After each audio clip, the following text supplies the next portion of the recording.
call the member for Gilmore. Thank you, Madam Deputy Speaker. Just a quick insight into higher education perspectives. Firstly, let me just say that Labor, in its wisdom, began the discussion of university education as higher education. This began the community misunderstanding that university education was somehow better than other post-school education.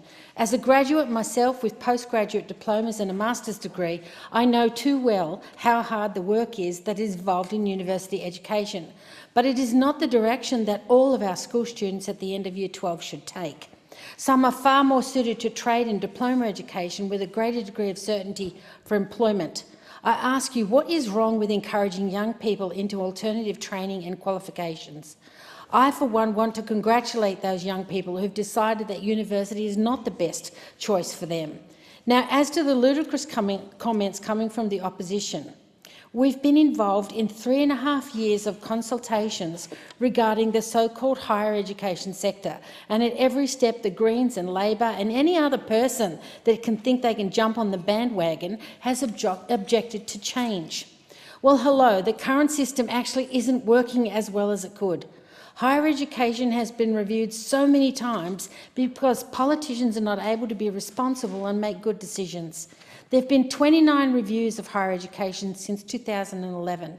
Since then, we've taken full fee deregulation off the table, released a policy options paper with the 2016 budget, appointed a panel of experts to consider 1,200 submissions to that paper, held a further year of consultations and put forward a revised package of reforms in the 2017 budget and a bill in the Parliament. We were left with few options to preserve the budget position, but I guess those opposite don't understand the very important fact that, just spend more money, that'll fix it, they say. And I've heard it in every single debate, but silence on just where that money is to come from. But wait a minute. Maybe we should recall a fact or two. When Labor was in government, it announced $6.6 billion of cuts to higher education and research in its last 3 years in government, including an efficiency dividend.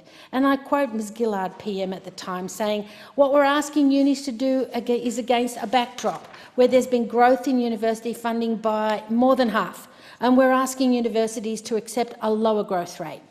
Labor has performed its own education backflip, saying it will oppose the coalition's cynical move to cut $2.3 billion from higher education, the very same cut that they took to the last election.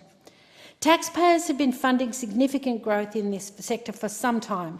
$17 billion per year increased funding for teaching and learning by 71% since 2009, more than twice the rate of growth in the economy.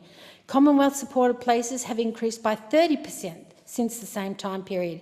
Universities are kidding themselves. They really think they can't be more efficient, given they have spent at least $1.7 billion on marketing and advertising over the last few years.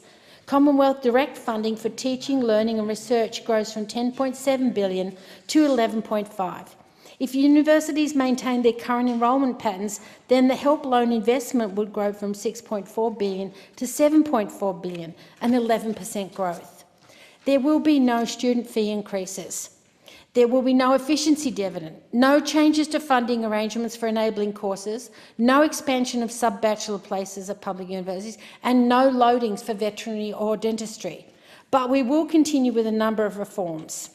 Funding to establish and maintain up to 8 regional study hubs to give more choice to regional and remote Australians.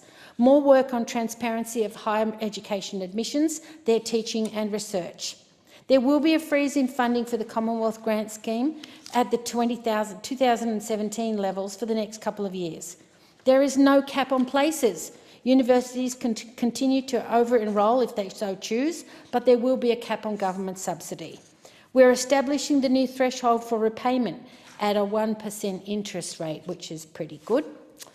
And that's going to make a big difference to a number of young people. We need graduates to begin to use their degrees to work rather than taking up another degree before even starting to get out into the workforce. The differences we are proposing with these reforms, now the taxpayers will not be subsidising every single enrolment decision made by every university, good, bad or otherwise. We're still investing in our national future, we're still investing in our young people, but treating taxpayer dollars with respect and accountability. And I conclude by noting that university surpluses are running at $1.6 billion.